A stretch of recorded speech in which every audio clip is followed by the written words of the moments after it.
이사야 26장 17절에서 19절 말씀입니다.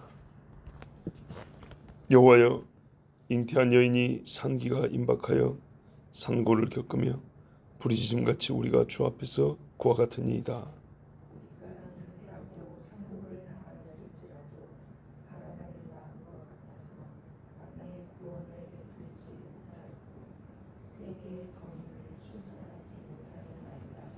주의 죽은 자들은 살아나고 그들의 시체들은 일어나리.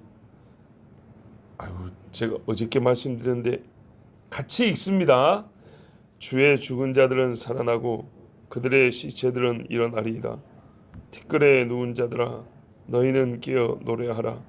주의 이슬은 빛난 이슬이니 땅이 죽은 자들을 내놓으리로다. 아멘. 16절에 보면 환난 중에 이스라엘이 하나님을 앙모하여 기도했다 그랬습니다. 하나님이 징벌이 임할 때 간절히 기도하고 주님 앞에 정말 달려나갔습니다.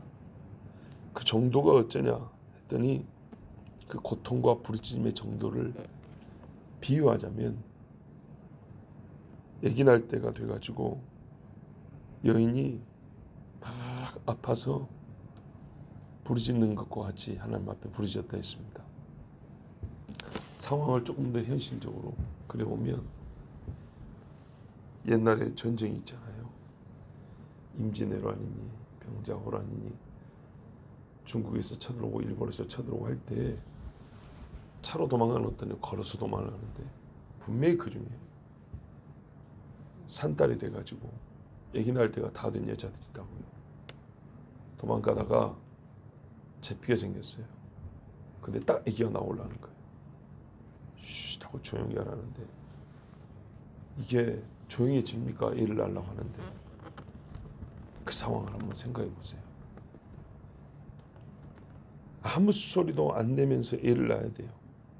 그리고 집도 아니고 그 들판에서 산속에 숨어가지고 곧 칼에 찔려 칼에 베어 사람이 죽는 것도 봤고 내가 죽을지도 모르고 아이를 놓는 순간 이 갓난 애가 몸이 반토막이 나서 죽을 수 있는 그런 상황에서 애를 낳는다고 생각해 보세요. 말씀이 지금 그런 상황입니다. 그런데 거기서 눈물을 머금고 그리고 소리 한번 지르지 못하고 애를 낳아야 돼요. 얼마나 주님이 간절하겠습니까? 우리가 주의 목전에 그러하였나이다. 주님 얼굴 앞에서 그랬다고. 힘들 때 그렇게 부르짖었대.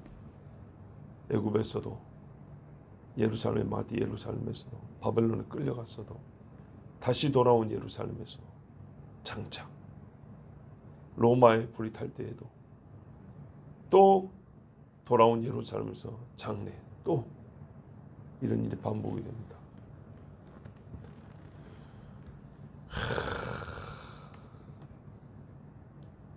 이스라엘뿐만 아니라 이방의 교회들도 하나님 앞에 부정하고 죄를 짓고 하나님 주신 회개의 시간이라든지 말씀 순종의 시간을 다 놓쳐버리고 그때가 되면 보는 이가 보는 것이 미안할 정도로 불쌍한 지경이 되겠지만 안타깝게도 그 중에 남은 이는 극히 적고 대부분은 울면서 죽고 애 낳다가 죽고 애를 낳고 직후에 죽고 도망 못 가 죽고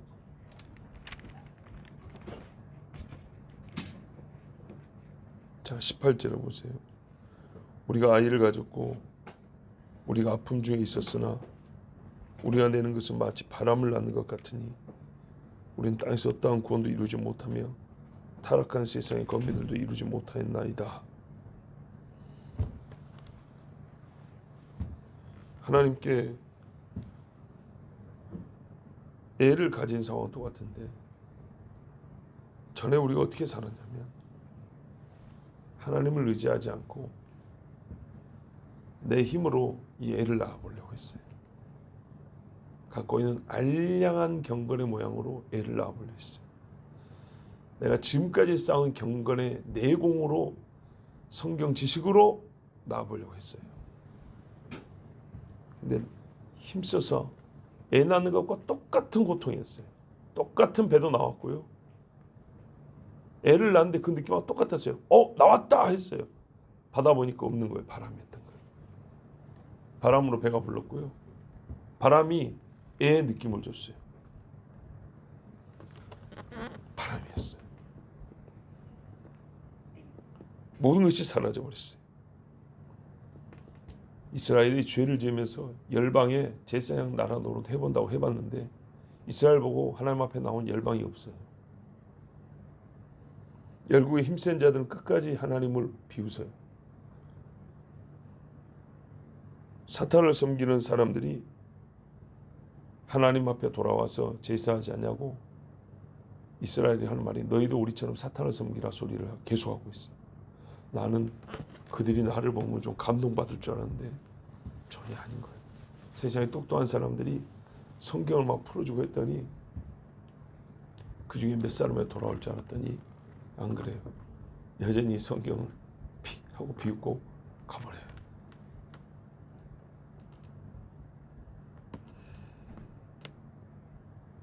그리스도인들이 악인들의 손에서 이제는 벗어난 줄 알았더니 핍박과 순교는 끊임없이 일어나고 있어요. 전도하던 자가 배신을 해서 복음을 전하던 자와 성도들이 다 끌려가 죽임을 당하게 돼요.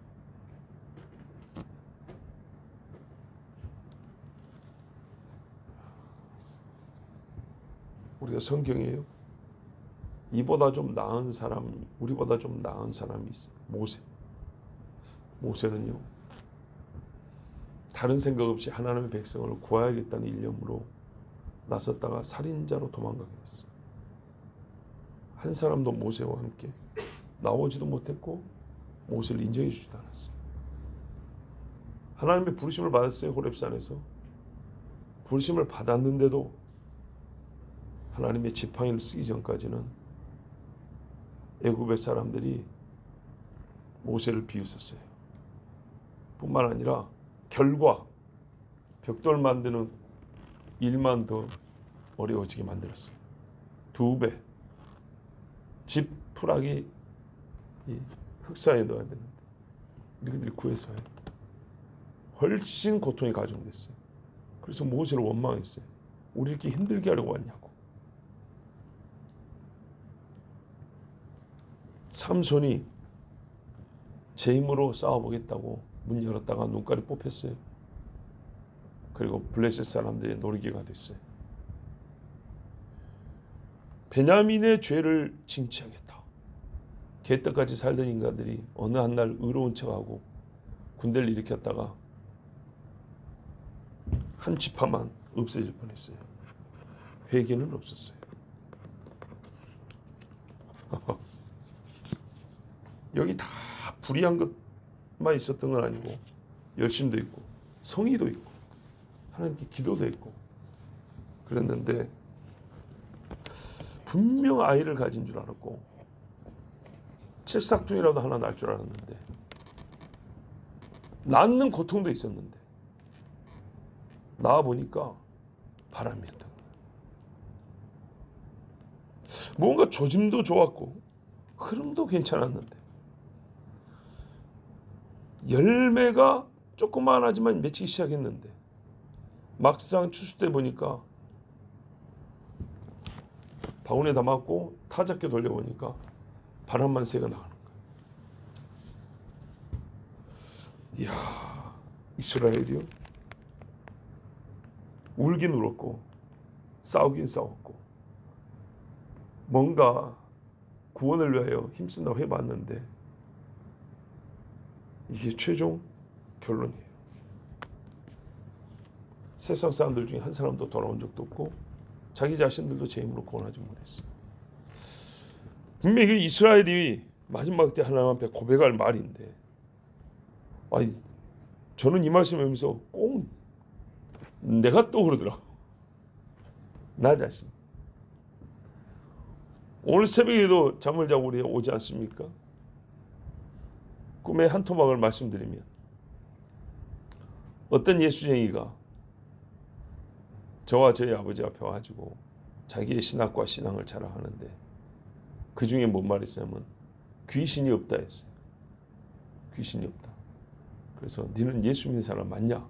제가 물어봤어요. 성경에 귀신이 있고 예수님이 귀신을 가르쳤는데 왜 귀신이 없다 하냐? 그 애가 하는 말이 귀신이 없다는 것을 이제 막 그 성경을 제 딴에는 해석을 하는 거예요. 이 귀신이라는 게 그게 아니고 하면서 막 해석을 하는 거예요. 제가 화가 났어요. 그래서 막 설교하는데 문제는 저를 그토록 사랑하는 저희 모친이 같이 와서 들었어요. 근데 저희 모친이 저한테 화를 냈어요. 그리고 나한테 막 그 설교를 들은 그 사람은 전혀 돌아서지 않았어요. 오히려 모친은 옆에서 와갖고 듣고 화를 내고 갔고, 제일 사랑하는 제일 친한 친구 목사는 돌아가면서 언제 왔는지 모르지만 돌아가면서 씩 웃고 갔어. 새벽기도 올라오기 직전에 꿈에서. 그래서 제가 화도 나고 안타깝기도 해서 너 지금 웃었다. 분명히 하나님 말씀 듣고 웃었다. 제가 경고를 했어요. 그 눈 뜨고 다시 이 말씀을 들고 여러분이 올라오는데 꿈이 어찌 그리 잘 맞는가? 말씀. 바람이네요. 바람.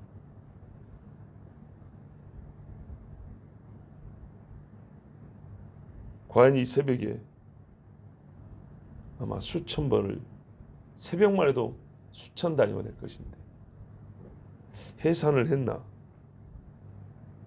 칠삭둥이 팔삭둥이 다섯 쌍둥이는 고사하고 애를 하나 낳았나?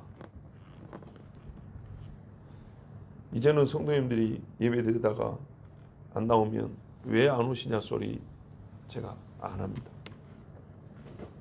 올해부터는 안 합니다.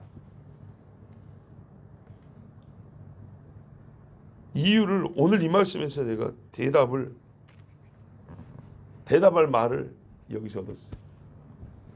마음은 비슷한데 말로 표현하지 어려웠던 여기 딱 표현이 여기 있어요. 뭐랄까?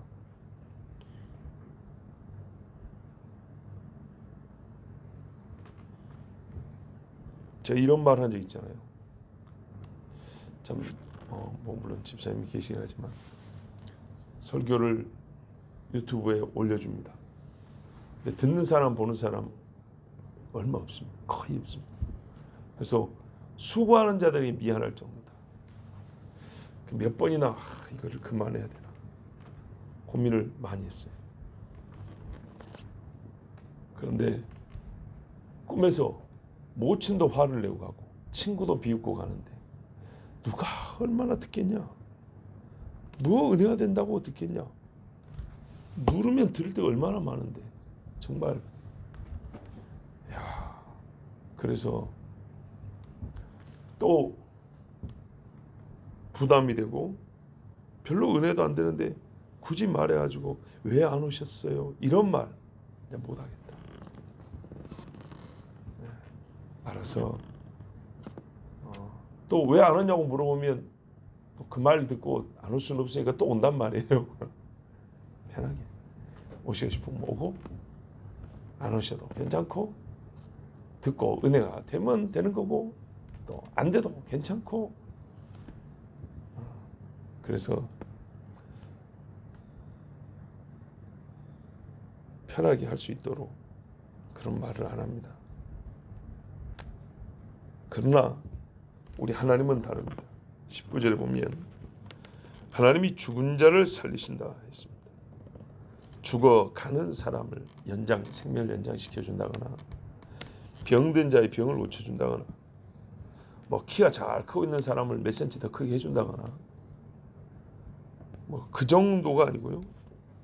죽어버린 사람을 살리는 거예요. 죽어버린 사람. 야, 오늘 이 19절 말씀은 구약에서 예수님의 부활과 예수 믿는 자의 부활을 가르치고 있는 아주 중요한 말씀입니다. 우리 번역에는 이렇게 돼 있죠. 주의 죽은 자들은 살아나고 그들의 시체들은 일어나리이다, 이렇게 돼 있잖아요. 완전히 중요한 걸 빼먹었어요. 뭐가 빠졌냐면 히브리 말로 네벨라티, my dead body, 나의 죽은 몸. 나의 죽은 몸이 여기 있어요. 여기서 나가 누굴까요? 무슨 말씀이냐? 번역을 하면 이런 거예요. 여호와의 죽은 자들이 살아나리니, 여호와의 죽은 자들, 그들을 가리켜서 그들이라고 불렀어요. 그들이 my dead body, 나의 죽은 몸과 함께 일어나리다, 이렇게 돼 있어요. 근데 우리 번역에는 나의 죽은 몸이 없어요. 그죠? 여기서 내가 누굴까요? 구약에서 죽은 수많은 사람 중에 한 사람을 가리켜 그 사람은 특별히 단상에 불러서 대표로 상장 주는 것처럼 나라고 불렀을까요? 아닙니다. 뭐 선지자 이사야를 가리키는가요? 아닙니다. 선지자가 하나님의 말씀을 대변하지만 마치 하나님화돼요. 하나님이 하시는 말씀을, 자기의 말을 선지자 입을 통해서 말하게 할 때가 있어요. 그냥 전하는 게 아니고요, 직접 앞으로 내가 하는 말을 그냥 대신 내 입이 되어서 하게 하는 말이 있어요. 하나님 자신을 가리킵니다. 육체를 입은 하나님 자신, 죽을 수 있는 몸을 가지고 온다. 그래서 my body, 몸 그랬어요. 죽은 사람들인 우리, 나를 포함하여 그냥 우리가 아니고 나와 그들, 이렇게 돼 있다 이 말입니다. 나의 죽은 몸, 그들의 죽은 몸, 이렇게 돼 있어요. 원어에는. 즉 하나님의 소유된 백성들, 그들이 내 부활과 함께 부활합니다. 내 부활이 그들의 부활의 근거가 되고, 내 부활이 그들의 부활의 시작이 되고, 내 부활이 그들의 부활을 완성시킵니다. 그 나는 예수 그리스도입니다. 이사야 53장에 그런 실로 질고를 지고 우리의 죄를 대신하여 담당했다는데 그가 누구뇨? 선지자 자신이요? 똑같이 묻는 겁니다. 선지자 자신이냐? 아니면 또 다른 누구냐? 이가 누굽니까? 선지자 자신입니까? 아니면 또 다른 누굽니까? 빌립의 성경을 풀어 가르쳐 바로 얼마 전에 여기 십자가에서 매달려 죽은 예수라, 이렇게 가르쳐 주었습니다. 하나님의 아들이라고. 여러분, 2000년 전에 주님 부활할 때 무덤 문이 많이 열렸습니다. 첫째 부활도 있고 마지막 부활도 있습니다. 다 예수 그리스도의 부활로 말미암아 일어나는 사건입니다. 즉 그리스도 안에서 부활이 일어납니다. 그러니까 이게 무슨 말입니까? 우리는 내 힘으로는 내 백성 또는 내 주변에 있는 이방 사람들에게 그들이 구원받도록 애를 썼지만, 나의 수고란, 인간의 육체의 헌신이란 기껏해야 바람을 낳는 것과 같았어. 우리가 뭘 낳았다 할 수가 없는데 하나님은 어떻게 해요? 살아있는 자 하나도 끌어주지 못하는데 하나님은 죽어서 땅에 묻혀서 흙이 되어버린 자들을 다시 일으킨단 말이에요. 그러니까 하나님은 바람을 낳는 분이 아니라는 거예요. 완벽한 대조죠. 그것을 하나의 장면을 묘사를 해줬어요. 이슬. 마른 땅에 이슬이 내립니다. 그럼 이슬이 어떻게 하죠? 땅 속으로 스며들어갑니다. 땅 속에 스며들어가면 뭐하냐면 씨가 있어요. 씨. 예수 그리스도께서 하늘에 떨어지면 씨라고 했어요. 씨가 있는데 가만히 있는 게 아니고 성령께서 마치 이슬이 땅 속으로 들어와서 씨를 적시듯이 성령께서 죽은 자들에게 훅 생기려는 거예요. 영적으로 죽은 자와 실제로 육이 죽어서 땅 속에 묻혀있는 자, 죄에 묻혀있는 자 똑같아요. 성령이 들어와서 이슬이 스며들어가서 보이지 않지만 그 땅 속에서부터 씨가 꿈틀꿈틀 움직이게 해서 뿌리가 나오게 하고 위로 싹이 올라오게 한 것처럼, 그렇게 해서 하나님은 땅 속에 있는 죽은 자들도 살리시더라는 겁니다. 이야, 그래서 주의 빛은 어쩌나, 주의 이슬은 어떻게 해요? 빛난 이슬이라고 말하는 거예요. 땅이 죽은 자들을 내어놓는다.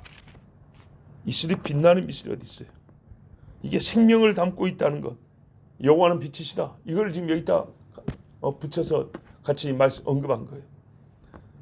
이슬이 땅을 적시고 씨를 뿌리 내리게 하고 싹을 돋아 올리듯이 하나님의 말씀이, 하나님의 영이 땅 속에 있는 사람들을 그렇게 이렇게 세운다는 겁니다. 그래서 빛이라고 묘사했습니다. 그러면 땅이 가둬두지를 못해요. 놀랍죠? 요만한 씨가 꿈틀거리면 그 단단한 땅이 못 견디고 길을 내준다니까요. 네, 마지막에 어떻게 해요? 땅이 내놓는다 그랬어요. 땅만인가요? 바다도 토해서 솟구쳐 올려버린다 그랬어요. 이렇게 해서 부활이 일어납니다. 정말 할렐루야입니다. 할렐루야. 이게 바로 말이죠. 에스겔 37장의 세계적 비전이에요. 세계적 버전이라고도 되겠죠. 에스겔 37장에 그 골짜기에 아울 골짜기에 마른 뼈다구들 다 썩어 있잖아요. 말라 비틀어 있잖아요. 이 이스라엘의 회복을 보여주는 환상이라면 세계적으로 확장하면 바로 이거예요. 땅에 죽은 자들이 여기저기서 막 살아나는 거예요. 여러분, 사람을 구원할 사람은 없습니다. 사람이 친히 낳는 영혼도 없습니다. 오직 하나님만, 여호와 하나님만 육의 칼날도 피하게 하시고 병도 고쳐주시고 심령의 삐뚤음도 펴주시고 회개도 하게 하시고 또 마귀와의 싸움에 이기게도 하시고 최종적으로 죽음에서 부활하게 하셔서 영광의 몸까지 입혀주셔서 사람을 구원하십니다. 땅에 사는 날 동안 죄의 흙을 걷어내게 하시고 죽어서는 사망의 땅 깊은 곳에서 우리를 솟구쳐 올리셔서 하나님께서 약속하시고 뜻하신 그 구원을 완성하십니다. 자, 그러므로 이스라엘의 고백 그대로 우리의 고백은 어디서 끝나죠? 우리 상황은 세계의 거민도 출산하지 못했고 우리 중에는 바람을 낳는 것, 여기까지가 인간에 대한 설명입니다. 그래서 우리가 좀 더 나아졌다니 이런 거 없습니다. 마지막 때 믿는 자는 더 적어집니다. 이렇게 세계 선교를 했는데 더 많을 줄 알았더니 뚜껑 열어보니까 의외로 적은 거예요. 이게 여기까지가 사람에 대한 사람에게 있는 사건과 현실을 고백한 겁니다. 오늘 이 말씀 그대로 합니다. 사람은 이토록 절망적입니다. 땅속도 아닌데 절망적입니다. 우리 아직 땅에 들어가진 않았죠. 예? 지금 이것도 살아있는 사람들 고백한 말입니다. 남아있는 사람들이. 그러면 우리가 어떻게 해야 되죠? 또 막연히 하나님이 알아서 하시겠지. 아니죠. 예레미야가 유다가 망할 줄 알아도 끝까지 울었던 것처럼 우리는 부르짖어야 됩니다. 이게 부르짖는 사람이 남아서 이런 고백도 한 것이지 부르짖지 않은 사람은 이런 고백할 기회도 없습니다. 하나님, 우리가 부르짖었는데 하는 것이 바람입니다. 이것도 하나님 앞에 기도한 적이 있는 사람이 할 수 있는 말입니다. 얼마나 감사합니까? 정말 이 말을 할 수 있다는 게 얼마나 감사합니까? 누군가는 아무리 하나님이 징조를 보여줘도 더 달라, 표적을 더 달라 하고 예수님 십자가를 못 박았는데 그래도 우리가 참 인간 중에 함께 주님 나라 가겠다는 사람이 적을지라도 우리가 낳은 건 바람일 뿐입니다 할지라도 이것을 하나님 앞에 인정하는 입술의 고백, 이 고백을 할 수 있다는 게 얼마나 감사합니까? 주님 앞에 그렇게 오늘 아침에도 고백하며 나갑니다.